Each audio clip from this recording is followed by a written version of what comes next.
4 жыл бұрын стендапер боламын деп Алматыға келдім келіншегіммен. Стендаперлыққа келіншегімнен басқа ешкім сенген жоқ. Достарым да албайық деп. Папам шеше, мама ойбай-ай, сөйтіп жіберген адам ғой. Ешкім сенген жоқ, келіншегім сеніп. Вот 4 жылда уже қазір шүкір. Видите, келіп отырсыңдар да. Все, рахмет да. Қазір шүкір. Ақша бар қазір. Әпшу аз да болса көптей. 4 жылдан кейін жақында туған жерім Ақтөбеге барам ғой. Ақтөбеге барам. Бірінші себеп неге бардым? Демалу керек болды, потому что соңғы 1 жылда кәдімгі қатты шаршап кеттім, жаңып кетіппін, оказывается, кәдімгідей жаңып кетіппін. Қазір бүйтіп анализ жасап қараймын ғой, неге деп қарасам, оказывается, мен өзім адамдарға жоқ деп айта алмайды екенмін. Арзан психологтарда жұртқа пиздец ақыл айтамын ғой. Feel friend to everybody, you admit to yourself. Жандай, жұрттың бәріне дос болсаң, өзіңе жаусың, жоқ деп өзім жоқ деп айта алмайды екенмін. Екіншіден, өмір бойы әкемнің ақшасын өмір сүргесін, өз ақшам деген кезде мен жадный екенмін, оказывается. Руслан, келіп кетсейші, бауырым, 20 000 теңге бар десе. Жерде жатқан 20 000 жоқ ше, барып қайтайын деп жандай. Соңғы 1 жыл ақшаны соңынан қуып жүгіре берген ғой, туда суда жүгіре берген. Бір кезде концерт, проекттер басталды, кино, сценарий, подкаст кетіп жатыр. Бір күн телефон звондайды, көтеріп қалсам, Руслан, мы бы вас хотели пригласить. Қанша деймін ғой? У нас бюджет маленький, всего лишь 300 000. 300 000, да ну нахуй, не істеу керек деп жетіп келем. Надо на казахском участке микрофон қазақша бірдеңе ба-ба-ба деп айтам да, ақшаны алам да, сибал соғып кетем. Сол күні, оказывается, мен өзім байқамай, Disney компаниясының Лило и Стич деген фильмінде Дэвид деген персонажды қазақша дубляж істеп сап.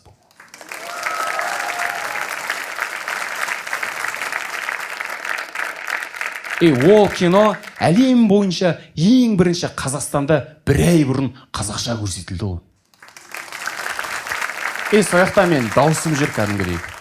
Бұл ит пе, нани деген нефтема даусым. Осы жерден мен Ақтөбеге барған екінші себебім да, мен әке-шешемнің алдында осы жетістіктермен выебываться етіп қойдым. Все, мен баймын деп айтқым келді. Мен бала шағыма Эйр Астанаға билет алдымшы, до конца күттім, қымбатқа шықсыншы депші. Өзімен өзім сіксіз жүрмін, мынандай. Соның бәрі не үшін дейсің ғой? Соның бәрі не үшін? Соның бәрі үйге кіріп келіп, все, мен баймын, мен звездамын, осы үйде болды, мені жұмсамаңдаршы, заебал деп айтқым келді. Себебі менің үйім андай да, традиционно казахская семьяшы, үйдің ішінде андай. Бәрі бір зат істеп жүру керек, бәрі жылғылап бір зат істеп жүру керек бейді. Күттай бір отырып қалсаң, жатып қалсаң, квартирант не ор. 2 қабат қатын сияқты жата беретін квартирант. Осындай менің үйім. Менің үйімде былай, бүйтіп просто тұрғың келсе, чуть-чуть бүйтіп тұру керексің, а то. Жұмсап жібереді, да. Сөйтіп келем, үйге кіріп келсем, ешкім мені жұмсамайды ғой, прикинь. Обычно баяғыда мен даже Америкадан келіп отырсам, Руслан жаман киімді киіп алды, далаға шық дейтін еді ғой. Осы жыл көзім ешкім жұмсамайды деп келіп еді. Дастархан үстіне отырып, маманың алдында потихоньку выебываться бастап отыр, мындай айтады. Оказывается, дубляждың режиссері и так менің фанатым екен деп. Сөйтіп, ешқандай кастингсіз Disney компаниясының Лило и Стич жатсам, пахан шыдай алмай қалды деймін. Руслан, қойып келем, сөйтпсе дейді ғой. Мен тұрамын да, пап, давай я заплачу деймін ғой. Давай мен ақшасын төлейін, мал-базарда қанша тұрады, сояқтан сойып алып келе салыш деймін. Қанша тұрады десем, 10 000 тұрады, япты поймайды дейді. Біреуге қой сойға 10 000 теңге төлеп, есің дұрыс па, япты поймайды. Соймасаң, соймай қойын нақым, атаңмен бар, сойыптаймыз да, бірдеңе. Мен папам негізі нефтяник қой. Олша, кейде той садақаларға айына миллиондап ақша құрт жібереді. Бірақ неге ол осы 10 000 теңгеге осылай жабысып тұр, потому что ол постсоветский, классический қазақ батя ғой. Өзінің қолынан бір зат келсе, ол біреуге ақша төлемейді. адамға 10 мың теңге төлеш, 10 минутта бітіріп тастайды ана шаруаны ше. Жоқ, ол лучше 80 мыңға барып, базардан құрал алады, инструменттер алып келіп, ананы өзі бір рет істейді ше. Бәріміз жанында жүгіріп жүргіз. Бақан, что там, бақан деп сондай. Бақан, шай, тамақ, бақан. Базардан қоймен келеді да, қойды лақтырып тастап, бұлтиып өзі сояйын деп, все, бля, ладно, өзім соям деймін ғой. Пышақ қаяқта деп, қой қаяқта деп. Аузына қолын фу деп тығып сояйын десем. Соя алмаймын ғой, прикинь. Соя алмаймын. 4 жыл алмады. Болып кеткен ғой, прям бүйтсем еще өзім тамағым ауырады.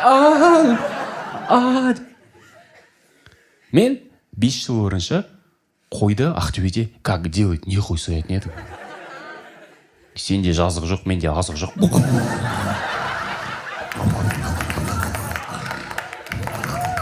Қазір. Блядь, өліш деп ұлтық.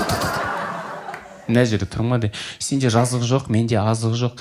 Бля, азық та хуя ғой деп шандай. Неоправданно болып. Деп тұрсам, қарап қалсам. Оказывается, андай жерде мен 2 кішкентай ұлым бар ғой, екеуі бүйтіп қарап тұр екен да маған. Өз-өзім сразу жинап алдым, ауызда жібердім, короче. Ішімнен деп отырмын. Сыртымнан бүйтіп қарап тұрдым. Қазаққа батя болу деген сол екен ғой. Балдарың көзінше қатайтып тұру керек екенсің ғой, оказывается. Мен де папам кезінде талай зат деп істеген шығар деймін да. Еще тағы бір зат түсіндім. Оказывается, менің әке-шешеме мен звездамын ба, звезда емеспін ба, похуй екен ғой. Оларға махаббат, ырзашылық деген менің тірі жүргенім, анда-санда келіншегіммен келем ғой, солардың алдарына бетіп жүгіріп жүргенім, сол екен ғой махаббат деген.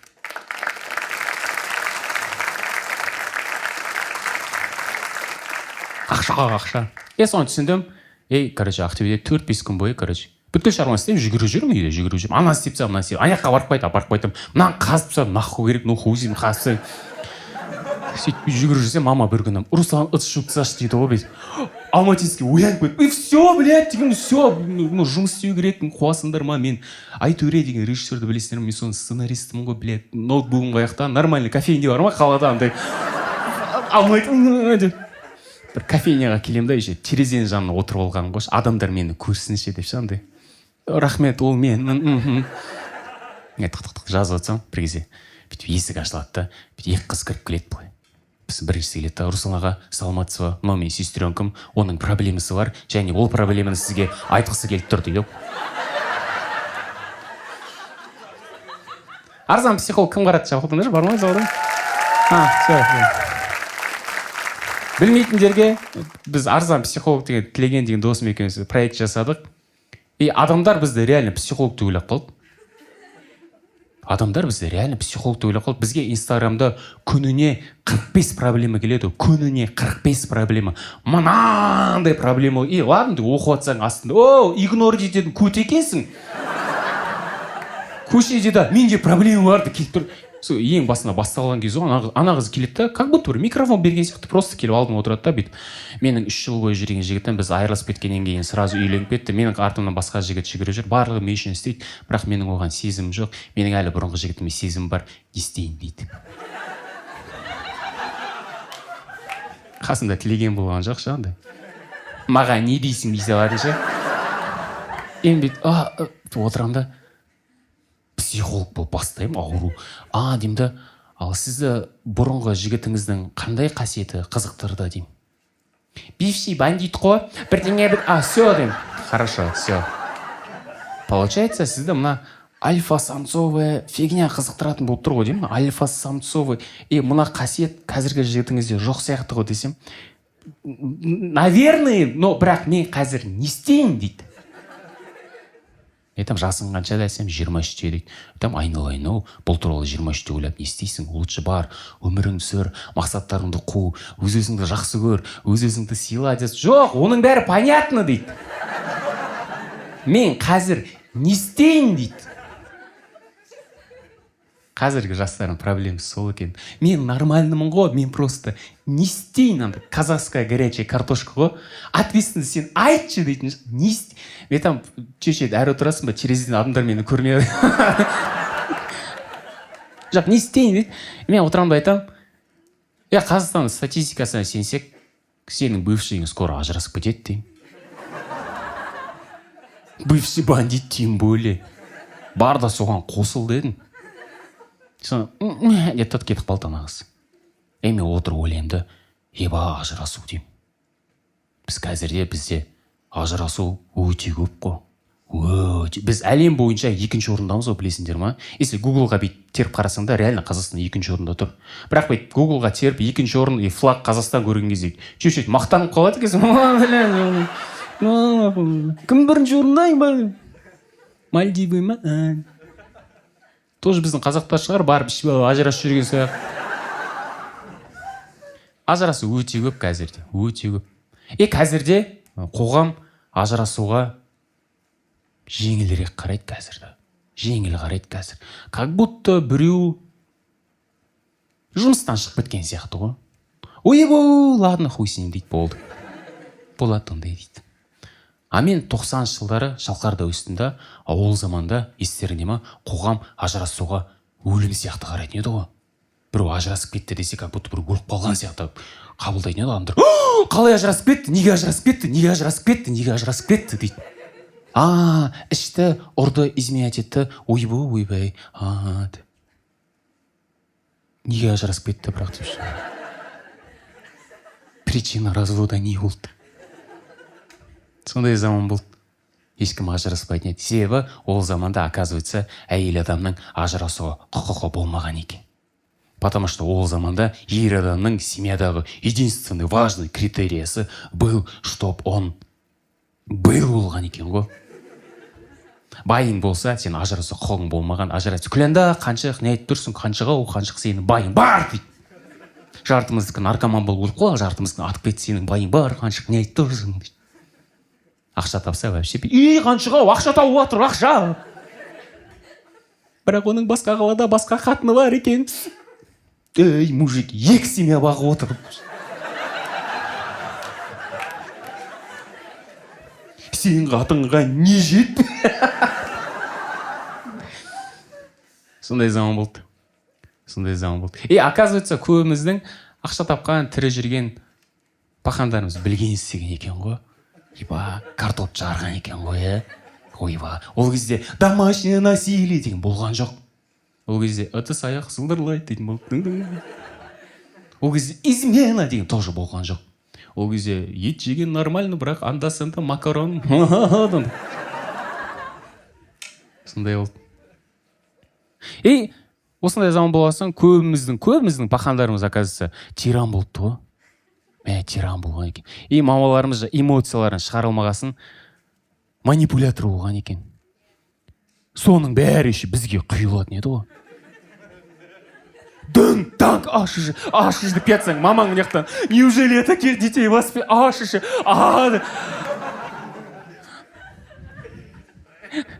қиын тиіп жатыр ма? Фейс-сеттинг туралы сөйлесеміз, а?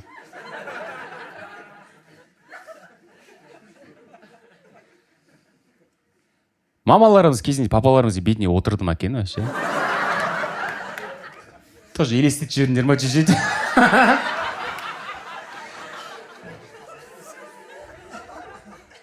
Отырған жоқ, Отырса мындай болмас еді. Сондай заман болды. Жоқ, ол кезде бірақ папа-мамалары замандарда жаман болды, олар жаман болды деп отқан жоқ. Оларды түсінуге болады, оларды кездерінде иперті үйлендір жүрді ғой бәрін. 18-19-20 жастарында шы. Сен ішіп кетесің, сен шүлғават етіп кетесің, давай, қосыл тез. Жап-жас болып қосылды, жап-жас болып біздерді тапты. Бірақ ол кездерде де күшті еді, біздің папа-мамаларымыз бізде бұл өздерінің балдарының өмірлерінің бөлігі ретінде қабылдайтын еді ғой. Біздер қазіргі ата-аналар өмірімізді балдарымыздың жан-жағында құрамыз ғой, олар өмірлерінің бөлігі ретінде қабылдайды естерінде ма деп. Қайыққа барса да бірге алып кетеді, таңғы 3-4-терде анда екеуі де мас бет шанамен алып баратады ғой, сен кезде жандай. Кайфстап жатасың дейтін. Түнде әкеліп мас екеуі әңгіме айтып қойып жатады, сен шығады.